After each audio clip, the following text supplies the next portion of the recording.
स्वरूप को देख रहे हैं, क्योंकि देवता इतने श्रृंगार करके आए थे, क्योंकि शिव जी के विवाह में पधारे, इतने सुंदर वस्त्र उपवस्त्र धारण करके आए, इतने सोने चांदी हीरे मोती का आभूषण पहन कर आए थे, इतने मूल्यवान सब मुकुट धारण करके आए थे, क्योंकि विवाह में थे।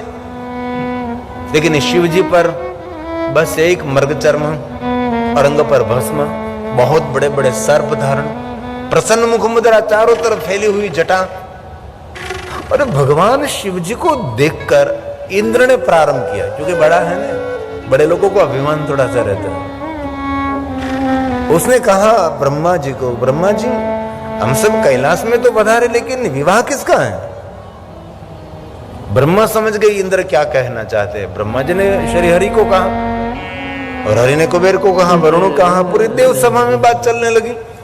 हम सब इतना सुंदर श्रृंगार करके तो पहुंच गए, लेकिन जरा दुल्हे महाराज को तो देखो, जिनका विवाह है उनकी तो कोई तैयारी नहीं, अंग पर इतनी भस्म लगाई और थोड़ा सा भ्रू इधर उधर हो रहा है तो भी भस्म नीचे गिर रही है। उनको कौन समझाएंगे? सभी देवताओं ने निर्णय लिया, हम नारद को पूछेंगे। और देवताओं ने नारद को कहा, नारद देखो तो सही, जिनका विवाह है उनका तो कोई श्रृंगार ही नहीं, हम लोग तो कितने बड़े बड़े श्रृंगार करके आए। एक कुबेर कितना सोना चांदी का आभूषण पहन कर आया है, कितने जवाहरात लेकर आए, और जिनका विवाह है उसके पास तो कुछ भी नहीं। नारद जी, भगवान महादेव को आप समझा सकते हैं? नारद जी ने कहा, है प्रभु, भगवान महादेव की अद्भुत लीला है देवताओं। नारद जी ने बृहस्पति को कहा, और देवगुरु बृहस्पति ने कहा, नारद जी हम दोनों भगवान महादेव के पास पहुंचेंगे और भगवान शिव जी को समझाने का प्रयास करेंगे। नारद जी और देवगुरु बृहस्पति दोनों भगवान महादेव के पास गए और भगवान शिव जी का रूप और स्वरूप देखा।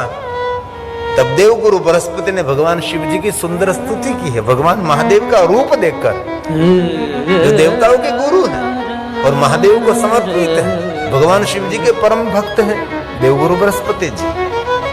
और देवगुरु बृहस्पति ने कहा, महादेव देखने में इतने भयानक हैं, इतने रुद्र रूप हैं, लेकिन आपका निजी स्वरूप तो रुद्र है। रुद्र उनको कहते हैं दूसरों का दुख देखकर जिनका हृदय द्रवित होता रहता है, उसको रुद्र कहा है। देखने में इतना भयानक, इतना रुद्र रूप है भगवान आपका।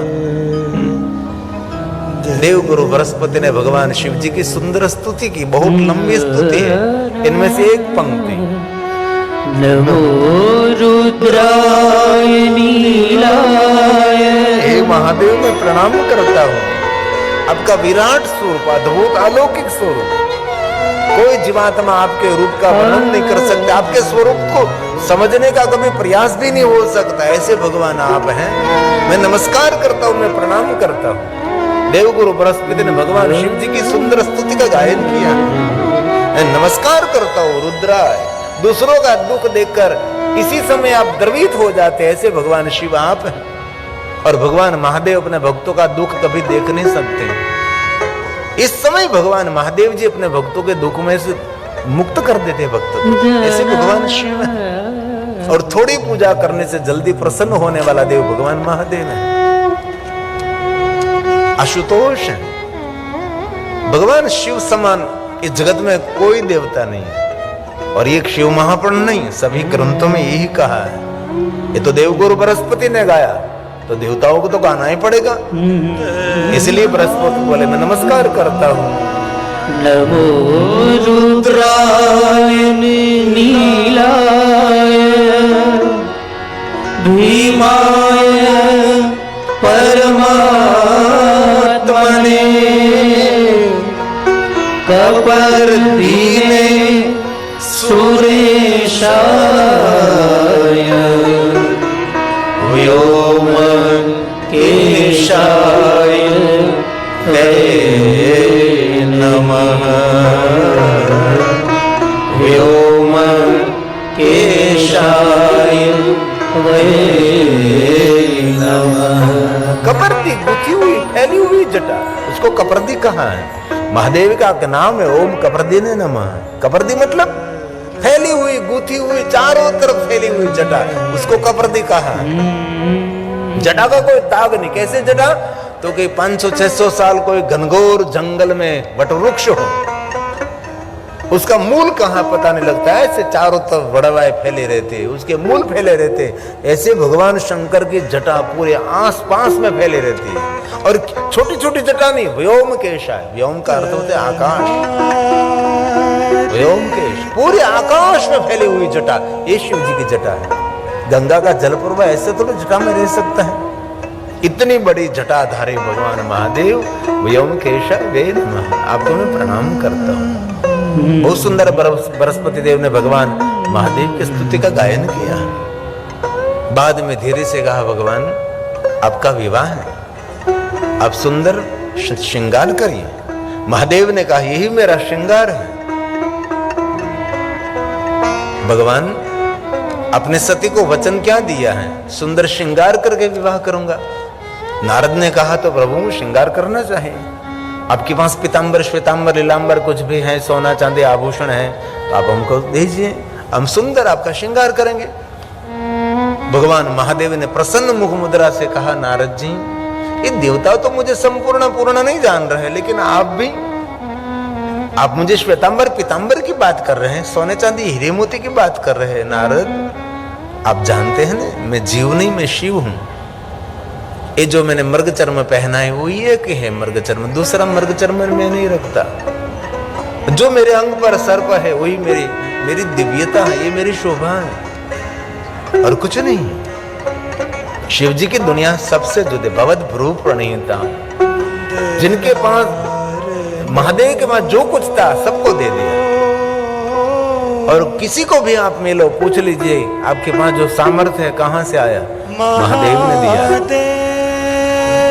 कोई भी देवताओं की आप कथा सुनो, हर कोई देवता कहेगा कि मेरे पास जो कुछ सामर्थ्य है, साम्राज्य है, महादेव ने दिया। प्रभु समान, उसके समान दुनिया में कोई समर्थ नहीं। समर्थ सर्वज्ञ प्रभु रामचरितमानस तुलसी का प्रसाद है, जो महादेव के लिए कहा गया।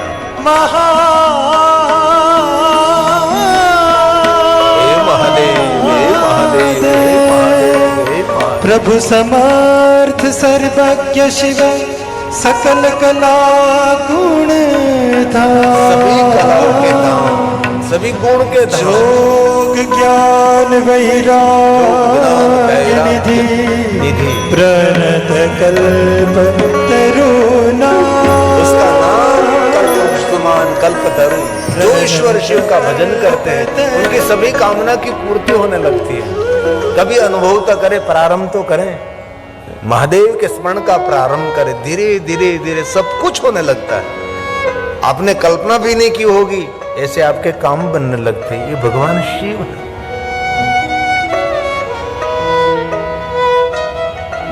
जीव संग्रह करता है, शिव निसंग्रह रहता है। इसी समय सभी देवताओं ने मिलकर नारद जी को कहा कि नारद जी, इस भगवान शिव जी को कहिए हमारे पास जो कुछ है उनको हम पहनने के लिए दे रहे हैं। नारद जी ने प्रसन्न मुखदर और मन ही मन हंसते हंसते भगवान महादेव को कहा कि महादेव, ये देवता सभी कह रहे हैं कि उनके पास जो कुछ है वो आपको दे रहे हैं। महादेव नारद के सामने दृष्टि की, नारद समझ गए कि भगवान शिव क्या कहना चाहते हैं। भगवान महादेव ही कहना चाहते हैं कि नारद जी, देवता वो कह रहे हैं कि उनके पास जो है वो मुझे दे रहे हैं। क्योंकि भगवान शिव भी जानते हैं और नारद जी भी जानते हैं कि देवताओं के पास जो कुछ है और सब कुछ महादेव ने दिया है, शिव जी ने ही दिया। शिव के सिवा और कौन दे सकता है? कभी राम जी का जीवन चरित्र शिव महापुराण अंतर्गत पढ़े तो राम जी ने तो बहुत बार कहा है कि मेरे पास जो कुछ है भगवान शिव का प्रसाद है।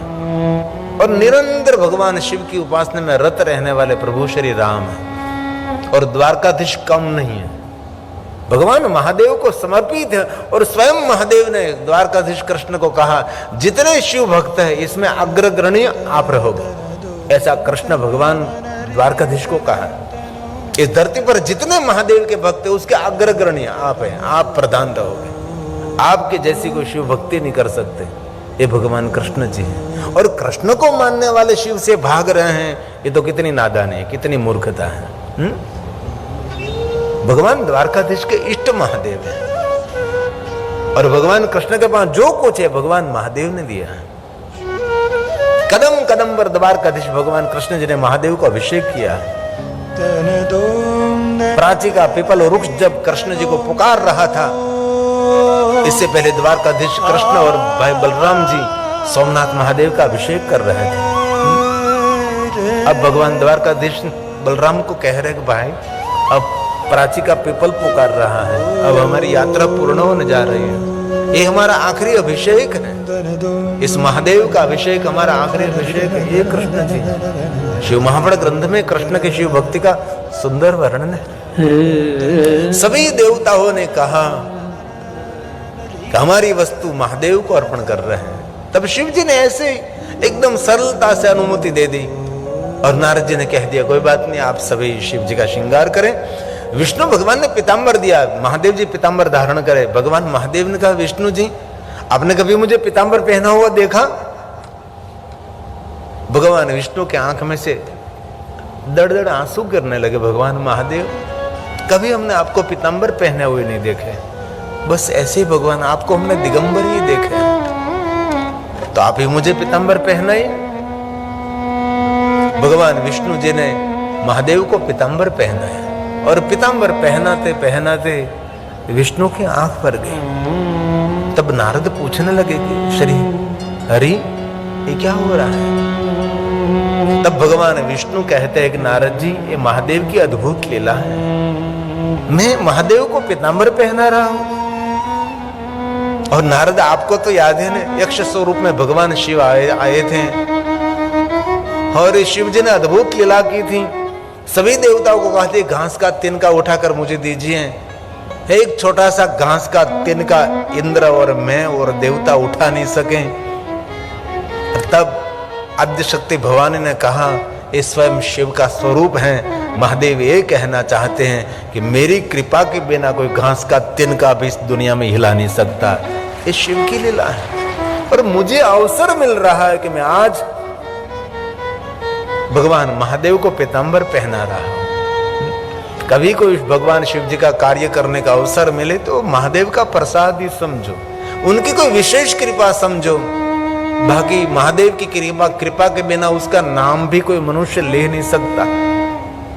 महादेव की भक्ति पुण्य से नहीं मिलती, महादेव की भक्ति सत्कर्मों से नहीं मिलती, महादेव की भक्ति महादेव की कृपा से ही मिलती है। उनकी कृपा के बिना कोई महादेव का नाम भी नहीं ले सकता, महादेव की भक्ति पूजा अर्चन नहीं कर सकता। ये शिव की दुनिया है, अलग है, सबसे न्यारी है, ये महादेव है।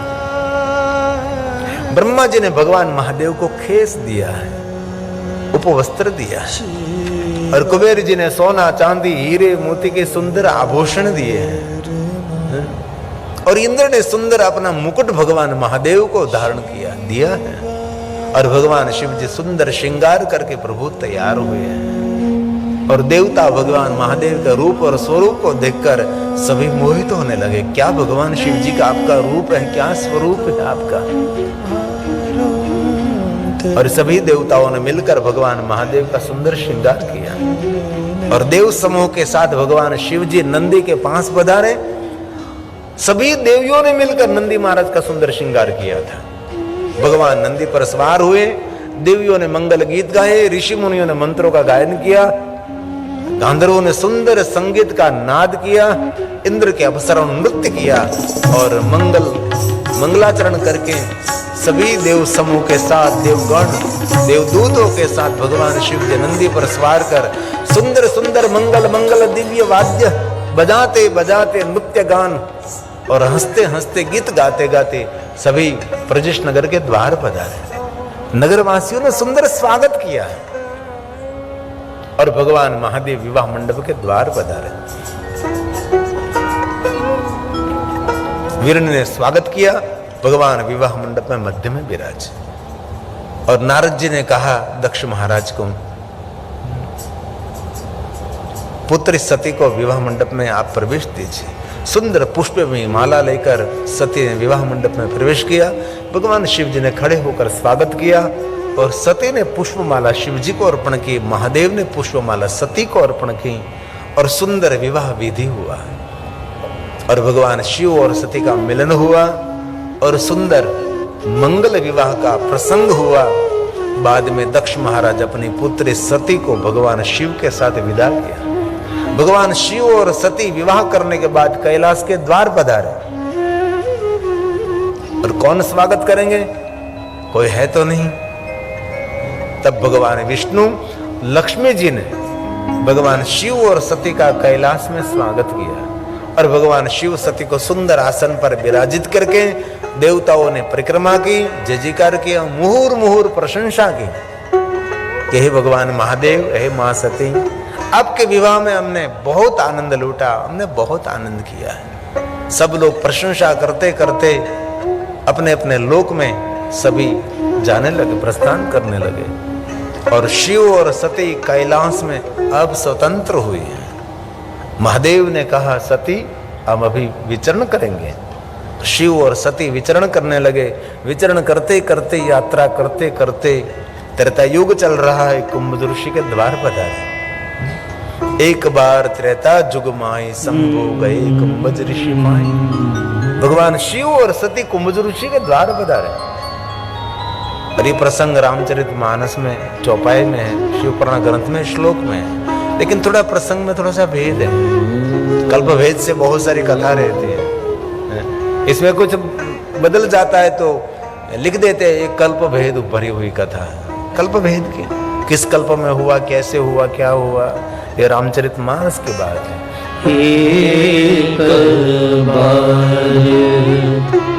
त्रेता युग माई, ये घटना त्रेता युग में हुई थी। शंभु गए कुंभज ऋषि पाए। भगवान शिव और सती का सुंदर स्वागत हुआ, आसन दिया। भगवान महादेव ने कहा, कुंभज जी आप मुझे भगवान राम जी की कथा कहिए। और कुंभज जी ने भगवान महादेव को कथा कही, राम कथा मुनि बर्ज बखाने, सोनी महेश परम सुख माने। सुख नहीं, परम सुख माने, सिर्फ सुख नहीं, परम सुख। कथा में बहुत सारे शब्द अपने जीवन में जो ग्रहण कर लेने हम और जीवन को परिवर्तन कर लेंगे तो सुख नहीं रहेगा, परम सुख मिलेगा।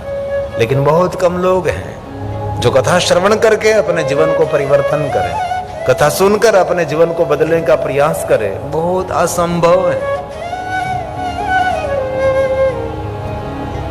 बाद में भगवान महादेव ने कहा, कुंभज आप मेरे पास कुछ मांगिए। और ऋषि पोषी हरि भगति सुहाई। कुंभज ऋषि ने भगवान महादेव के पास से कुछ भी नहीं मांगा तो कहा कि मुझे भक्ति चाहिए। और भगवान महादेव ने कुंभज जी को भक्ति का वरदान दिया। कहत सुनत रघुपति गुण गाथा, कछु दिन तहां रहे गिरिनाथ। भगवान शिव का नाम है गिरिनाथ। वहां थोड़ी दिन तक भगवान महादेव रहे, बाद में मुनि सन विदा मागी त्रिपुरारी। भगवान शिव जी का नाम है त्रिपुरारी, अलग अलग कथा है त्रिपुरारी नाम से क्या। और कुंभज ऋषि ने भगवान शिव और सती को विदा दी और त्रेतायुग चल रहा था। वन वन भगवान शिव और सती जा रहे थे। इसमें सामने से भगवान राम जी और लक्ष्मण जी आ रहे थे और राम जी की अद्भुत लीला देखी, रो रहे हैं, जाड़ जाड़ पान ने पूछ रहे हैं कि कहीं सीता को आपने देखा है। ऐसे एक भगवान श्री हरि लीला कर रहे थे और राम जी की सुंदर लीला का दर्शन करके भगवान शिव जी मौन नहीं रह सके, जय जयकार करने लगे। और रामचरित मानस तुलसी ने गाया, जय सच्चिदानंद। जय जयकार किया, महादेव ने जय जयकार किया। सती के मन में संशय होने लगा कि पूरा विश्व विश्वनाथ का जय जयकार करते हैं और स्वयं विश्वनाथ किसका जय जयकार कर रहे हैं। मन में संशय होने लगा। तब भगवान महादेव ने कह दिया कि सती मैं जानता हूं, मैं जिनका जय जयकार कर रहा हूं वो स्वयं हरि हैं और अद्भुत लीला कर रहे हैं। त्रेतायुग चल रहा है, जिनकी कथा हमने श्रवण की वही उनका स्वरूप है, आप प्रणाम करिए। तब सती के मन में संशय हुआ। बाबा महादेव ने कहा कि आप जाइए, संशय को मिटा दीजिए, ये ठीक नहीं है। और हम कथा से परिचित हैं, सती भगवान की परीक्षा करने के लिए जा रही। भगवान शिव जी ने तो कहा था विवेक का जतन करना, लेकिन विवेक कहां से मिलता है? बिनु सत्संग विवेक न होए, राम कृपा बिनु सुलभ न सोए। और सती सीता का रूप लेकर गई, राम जी के सामने आई, और शिव महापुराण ग्रंथ में सुंदर संवाद है। सती ने बहुत सारे प्रश्न भगवान श्री राम जी के किए, और राम जी ने सभी प्रश्नों का निवारण किया है। मैं स्वयं श्री हरि हूं, और भगवान महादेव ने मुझे वचन दिया है, आप मेरे लिए प्रणम्य रहोगे। पूरी ब्रह्मा और हरि की जो घटना हुई थी, ब्रह्मा जी ने कपट किया था भगवान श्री हरि के साथ, तो भी श्री हरि ने ब्रह्मा की रक्षा के लिए भगवान महादेव का आराधन किया था। करे लाख बुराई तो अपन भलाई करो छू। ब्रह्मा ने भगवान श्री हरि का अहित किया था, भगवान विष्णु के साथ कपट किया था, तो भी भगवान विष्णु ने ब्रह्मा के कल्याण के लिए भगवान शिव जी को कहा। हम कोई ऐसे हैं, हमारा कोई अहित करे और उसके हित के लिए हम प्रार्थना करें? हमारा जो खराब कर रहा है, खराब सोच रहा है, खराब बहुत सारा हमको अहित कर रहा है, लेकिन उनके हित के लिए हम कुछ नहीं करते ने। वो श्री हरि ने कहा था, तब भगवान महादेव ने, बहुत लंबी सुंदर कथा है वो। बाद में सती और राम जी का सुंदर संवाद रहा, और सती सीता का रूप लेकर गई थी, वापस आई, भगवान महादेव ने पूछ लिया, और सती ने सत्य का आचरण नहीं किया, कछु न परीक्षा लेनी गोसाई। और भगवान महादेव ने सती को मन ही मन त्याग दिया, इस सीता का रूप लिया है और मेरे सामने सत्य का आचरण नहीं किया। और भगवान महादेव ने सती का त्याग किया। इसी समय देवताओं ने जयकार किया। तब सती के मन में और संशय, देवता क्यों आपका जयकार करने लगे? महादेव ने कहा, देवताओं का निजी स्वभाव है, कदम कदम पर मेरा जयकार करते रहते हैं। चलो हम दोनों कैलाश पहुंचेंगे, वहां सुंदर वार्तालाप और संवाद करेंगे। शिव और सती कैलाश पहुंचे, और सती प्रश्नोत्तरी करी। इससे पहले लगे कहन हरि कथा रसाला।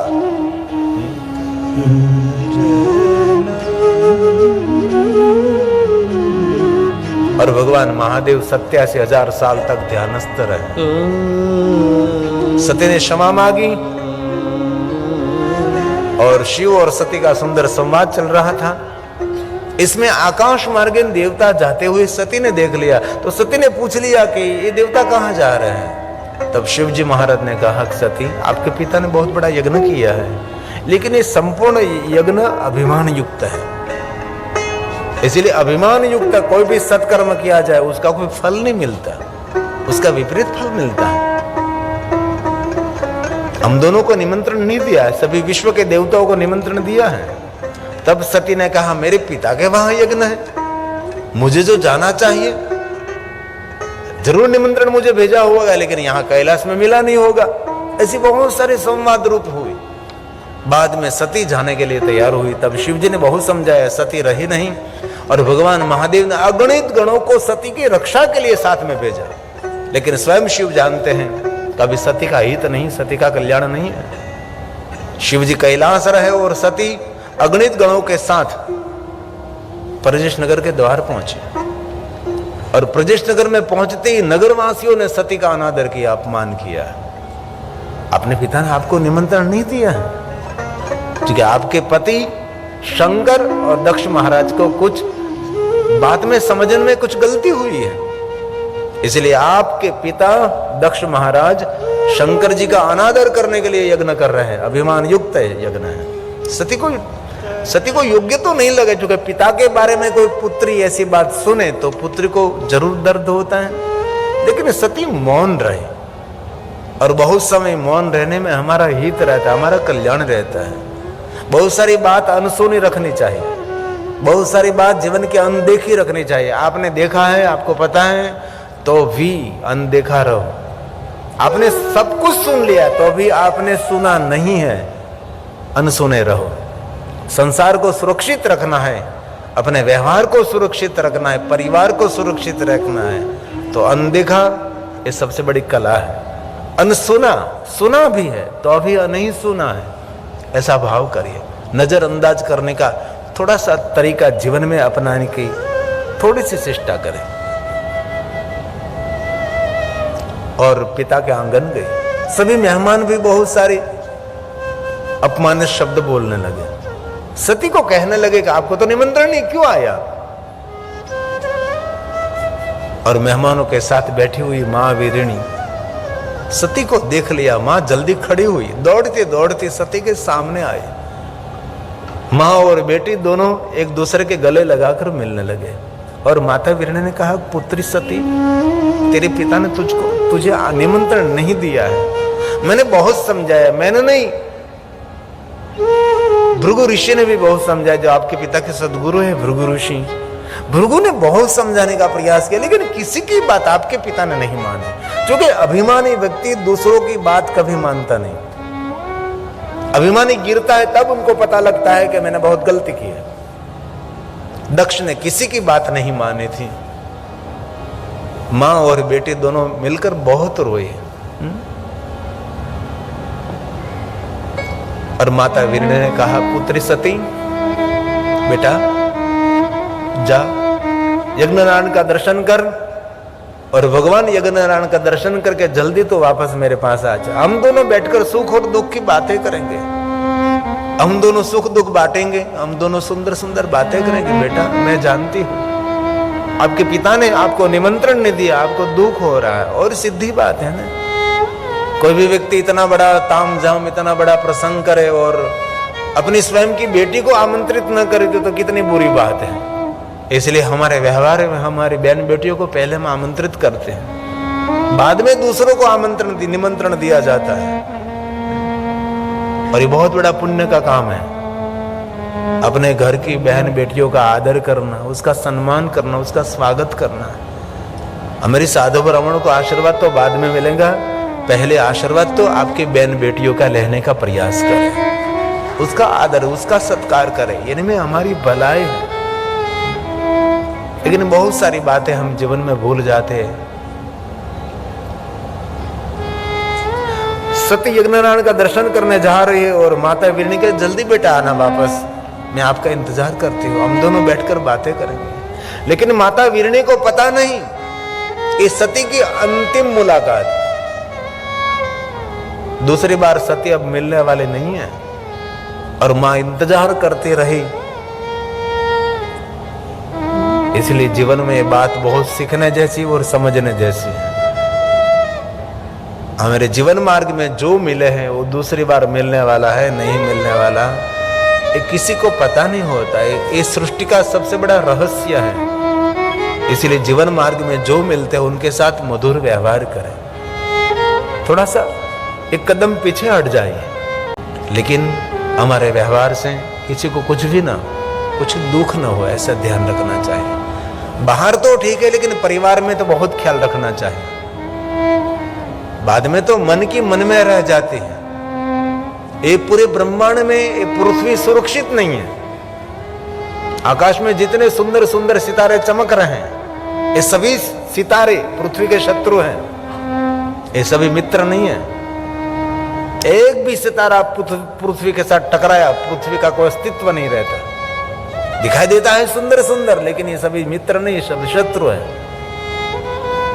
तो इस ब्रह्मांड में पृथ्वी की कोई सुरक्षा नहीं है, तो मनुष्य की कितनी सुरक्षा है। जीवन में एक पल के बाद क्या होने वाला है किसी को पता नहीं है। इसलिए सबके साथ मिलजुल कर रहे हैं। थोड़ा सा किसी से गलती हो गई तो हो गई तो हो गई। क्षमा तो वीरों का भूषण है, क्षमा तो वीरों का आभूषण है। इसलिए थोड़ा गुजराती में को थोड़ू जतू करो। हमारा प्रेमजी भगत कहू, जतू करे तेनु कांई नथी जतू, ने जतू नथी करता तेनु बधु जतू रहे छे। એટલે જીવનમાં ક્યારે કરે એક લેટ ગો, આપણે કહીએ કે લેટ ગો, जाने दो, जाने दो। परिवार को संगठित रखने के लिए बहुत कुछ छोड़ना पड़ता है। અને જેને છોડતા આવે ને આવડે ને એને જીવનમાં ઘણું બધું મળી જાય છે, પણ જેને છોડતા નથી આવડતું તેને ક્યાં મળતું નથી। સમંદર હોય કે સરોવર હોય, એમાં માછલી જોવી હોય ને તો પહેલા આપણે મમરો નાખવો પડે। મમરો ગુમાવ્યા વગર માછલી જોવા ન મળે। જીવનમાં કાંઈ પણ મેળવવા માટે કાંઈક થોડું છોડવું પડે છે। તેથી આ વસ્તુને ખૂબ ધ્યાનમાં રાખી. ભલે આખા દિવસમાં જે કાંઈ મન દુઃખ થયા હોય, સાંજે તમારા ઓરડામાં સુવા જાઓ છો એ પહેલા ક્ષમા યાચના કરી લેવી. એ કચકડવા પાટીદારોમાં આ બહુ પ્રથા સારી છે.